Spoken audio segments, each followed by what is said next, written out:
السلام علیکم ورحمۃ اللہ وبرکاتہ۔ سوال یہ تھا کہ اپنے یہاں پر دیکھا جاتا ہے کہ قرآن کو پڑھنے کے پہلے بہت سے لوگ چومتے ہیں اور بہت سے لوگ قرآن کو پڑھنے کے بعد چوم کر رکھتے ہیں اور بہت سی بار ایسے بھی چوم لیتے ہیں لوگ۔ تو کیا اس طریقے سے قرآن کو چومنا صحیح ہے؟ کیا ایسا کچھ ملتا ہے سلف کے اندر یا کسی حدیث کے اندر کہ قرآن کو چوما جائے؟ جزاکم اللہ خیر۔ نحمدہ ونصلی علی رسولہ الکریم، اما بعد۔ آپ دیکھ رہے ہیں نور ٹی وی جدہ اور میں ہوں آپ کا دوست، آپ کا ہوسٹ محمد عاقل۔ بھائی طلحہ ابن الزبیر جدہ سے جاننا چاہ رہے ہیں کہ قرآن کریم کو، مصحف کو چومنے کی کیا حیثیت ہے؟ پڑھنے سے پہلے، پڑھنے کے بعد اسے چوما جاتا ہے، ماتھے پہ لگایا جاتا ہے، آنکھوں کو ٹچ کیا جاتا ہے، اور پھر بہت سے لوگ تو ایسے ہیں کہ اسے خود بخود بھی ایسے ہی چومتے ہیں اور بڑا احترام اور عزت کی نگاہ سے اس کو دیکھتے ہیں۔ اس پہ تو کوئی دو رائے نہیں ہے۔ دنیا کے اندر سب سے افضل کتاب، سب سے مقدس کتاب، سب سے عزت اور احترام کے لائق کتاب وہ ہمارے رب کا کلام ہے، جسے ہم قرآن کریم کے نام سے جانتے ہیں۔ اللہ رب العالمین ہمیں اس پر عمل کرنے کی توفیق عطا فرمائے اور اللہ تعالیٰ اسے ہمیں پڑھ کے سمجھ کر اور اس کی صحیح طور پر سمجھ کر عمل کرنے کی توفیق سے نواز دے، آمین یا رب العالمین۔ اس سلسلے میں سعودی عرب کے مشائخ اور علماء کے درمیان مختلف سا تھوڑا سا اختلاف ہے۔ بعض اہل علم نے اس کو کہا ہے کہ اگر کوئی چومتا ہے اور اس کا احترام کرتا ہے تو اس پر گناہ کا فتویٰ نہیں لگے گا۔ البتہ یہ بات 100% درست ہے کہ اللہ کے رسول صلی اللہ علیہ وسلم یا سلف صالحین سے یا ان لوگوں نے جنہوں نے قرآن کریم کو جمع کیا، صحیح روایت ایک بھی نہیں ملتی کہ انہوں نے جمع کرنے کے بعد اس کو چوما ہو اور پڑھنے سے پہلے اس کو سینے سے لگایا ہو یا آنکھوں سے ٹچ کیا ہو۔ البتہ غالباً اکرمہ کے بارے میں یہ حضرت اکرمہ رضی اللہ تعالیٰ عنہ کے بارے میں یہ مشہور ہے کہ وہ پڑھا کرتے تھے اور چوما بھی کرتے تھے اور یہ کہا کرتے تھے کہ ھذا کلام ربی، یہ میرے رب کا کلام ہے۔ حالانکہ اس روایت کے بارے میں بھی اہل علم نے اس کو صحیح نہیں قرار دیا ہے۔ شیخ محمد بن صالح العثیمین اس سلسلے میں کیا رہنمائی فرما رہے ہیں وہ آپ کی خدمت میں پیش کرنا چاہتا ہوں۔ ایک سائل جیزان سے پوچھ رہا ہے، قبل و بعد القراء قرآن کریم کو چومنے کے بارے میں کیا رائے ہے؟ تقبيل القرآن إذا وقع من شخص فإنما يقع على وجه التعظيم لكتاب الله عز وجل۔ اگر کوئی آدمی قرآن کریم کو چھو رہا ہے تو اس کا مطلب یہ ہے کہ وہ عزت اور احترام کی نگاہ سے اس کو دیکھتا ہے اور یہی وجہ ہے کہ اس کو چھونے پر وہ یا اس کو چومنے پر مجبور ہوا ہے۔ ولا شك أن تعظيم كتاب الله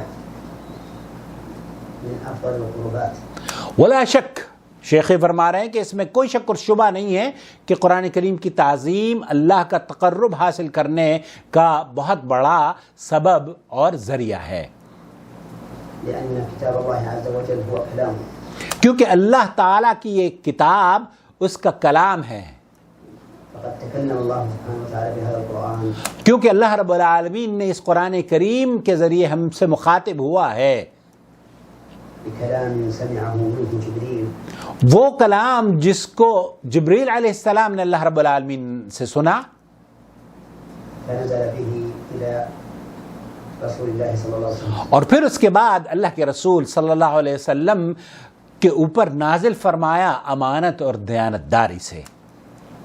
قال الله تعالى وإن أحد من المشركين استجارك فأجره حتى يسمع كلام الله، وقال الله تعالى وإنه لتنزيل رب العالمين نزل به الروح الأمين على قلبك لتكون من المنذرين بلسان عربي مبين، وقال تعالى إنا أنزلناه قرآنا عربيا لعلكم تعقلون۔ القرآن كلام الله سبحانه وتعالى، قرآن اللہ کا کلام ہے حقیقتاً، تكلم به وسمعه جبريل وسمعه جبریل، به على قلب النبي صلى الله عليه وسلم، اور وہ اللہ کے رسول صلی اللہ علیہ وسلم کے اوپر نازل کیا گیا ہے۔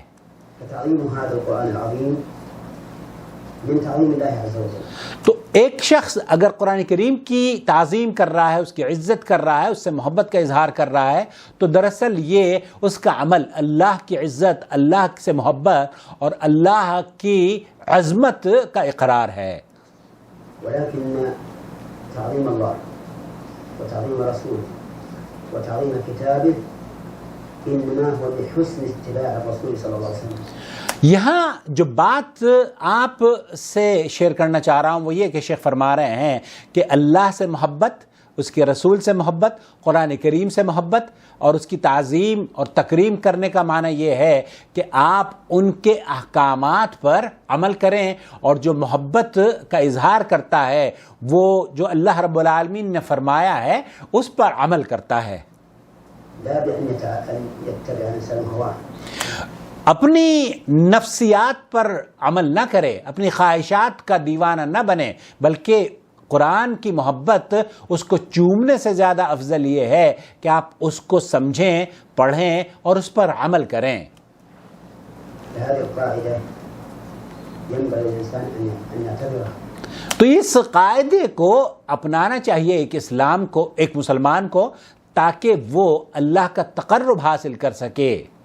وهي أن تعظيم الله وتعظيم رسوله وتعظيم كتابه إنما هو بحسن الاتباع لرسول الله صلى الله عليه وسلم.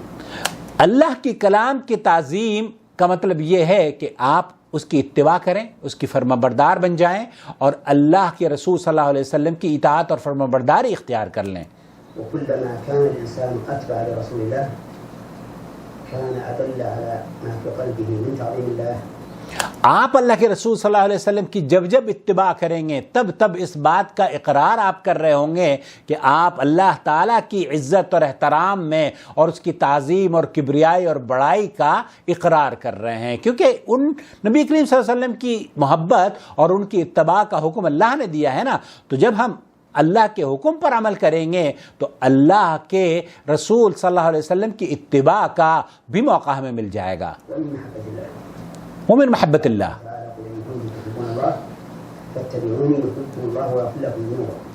اللہ تعالیٰ قرآن کریم میں فرماتا ہے کہ اگر تم محبت کرتے ہو مجھ سے تو اتباع کرو نبی کریم صلی اللہ علیہ وسلم کی، تاکہ اللہ رب العالمین وہ تمہارے گناہ بخش دے. تو اتباع فرما برداری نبی کریم صلی اللہ علیہ وسلم کی گناہوں کے کفارہ اور خلاصی کا سبب ہے.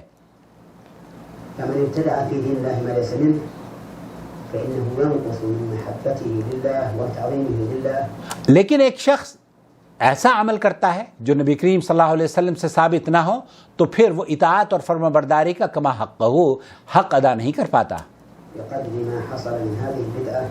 کیونکہ ایک ایسے کام کا ارتکاب کر رہا ہے جس کو نبی کریم صلی اللہ علیہ وسلم نے حکم نہیں دیا اور صحابہ نے اس پر عمل نہیں کیا. یہ مخالفہ ہے، یہ اللہ کی نافرمانی ہے. اب اگر اس قاعدے کو آپ صحیح سمجھتے ہیں اور بالکل درست ہے یہ کہ اللہ اور اس کے رسول صلی اللہ علیہ وسلم کے اوامر کی اتباع کی جائے، جو آپ نے عمل کیا ہے اس کو اپنا لیا جائے، اور جس عمل کو آپ نے نہیں کیا ہے وہ آپ کر کے اللہ کے رسول سے آگے بڑھنے کی ضرورت نہ کریں، ورنہ اعمال ضائع ہو جائیں گے.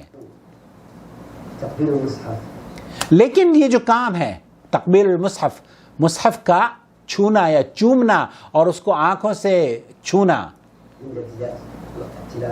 عند تلاوہ وعند انتہائیہ، پہلے تلاوت کے، یہ تلاوت کے بعد، یا شروع میں پڑھ لیتے ہیں، پڑھنے سے پہلے چومتے ہیں یا پڑھنے کے بعد چومتے ہیں.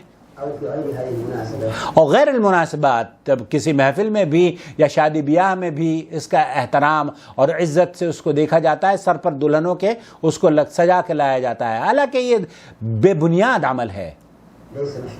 لیس مشروعان، شیخ فرما رہے ہیں کہ یہ مشروع نہیں ہے. خلاصہ کلام یہ ہوا کہ قرآن کریم کی اتباع اور فرما برداری اور عزت اور احترام بے حد ضروری ہے، اور جب ہم قرآن سے اس کی عزت اور محبت کا اظہار کرتے ہیں تو دراصل ہم اللہ کے رسول صلی اللہ علیہ وسلم کی اطاعت اور فرمانبرداری کر رہے ہوتے ہیں، اور نبی کریم صلی اللہ علیہ وسلم کی اطاعت اور فرمانبرداری کر کے اپنے رب کی رضا کو حاصل کر رہے ہوتے ہیں۔ لیکن اگر آپ ایسا نہیں کر رہے اور یہ سمجھتے ہیں کہ اطاعت اور فرمانبرداری صرف قرآن کریم کو چومنے اور چاٹنے اور سینے سے لگانے اور اس کا تعویذ بنانے اور اس کو سر پر لگانے اور اس کو آنکھوں پہ لگانے سے ہے، تو آپ غلط کرتے ہیں۔ یہ اللہ کے رسول صلی اللہ علیہ وسلم سے ثابت نہیں ہے اور یہ بدعت عمل ہے۔